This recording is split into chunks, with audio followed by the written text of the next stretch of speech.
Hozirgi kunda afsuski savdoda xaridorni aldash, firib qilish hunar darajasiga chiqib bordi.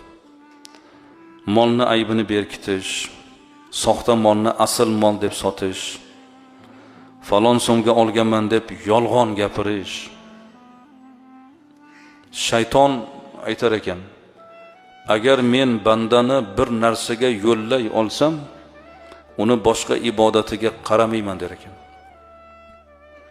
Haromga yo'llay olsam, o'sha haromga rozi bo'ladigan darajaga tushirib olsam, uni namozi-yu, ro'zasi-yu, saxovati-yu, zakotiga qaramayman der ekan. Haromdan pul topishga rozi bo'lsa, yolg'on gapirib, o'sha topgan puliga hajga bormoqchi bo'ladimi? Shu topgan puliga qurbonlik qiladimi? Shu topgan puliga bozorlik qilib, saharlikda, iftorlikda shu topgan puliga saharlik, iftorlik qiladimi?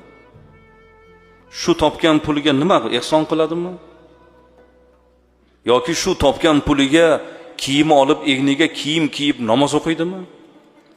Bandaning egnidagi libos 10 dirhamga kelgan bo'lsa, 1 dirhami haromdan aralashgan bo'lsa, modomiki uning egnida shu libos bo'lar ekan, Alloh uni ibodatini qabul qilmaydi deganlar Rasululloh. Qarang shayton makrini.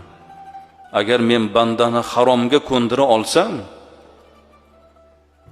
uni ibodatiga qaramayman der ekan. Qarang, bitta harom hamma ibodatni yo'qqa chiqarib yuboryapti. Hammamiz mana tirikchilikda mehnatda yuribmiz, akalar, do'stlar. Bu mehnatda halollikka e'tibor berish negizi nimada? Farzandlarimizning luqmasi bor bu yerda. Siz topgan rizqi nasibadan bolalaringiz rizqlanadi. Ertaga bolalarimiz ulug' inson bo'lishini xohlasak, kasb-korni to'g'ri qilaylik azizlar.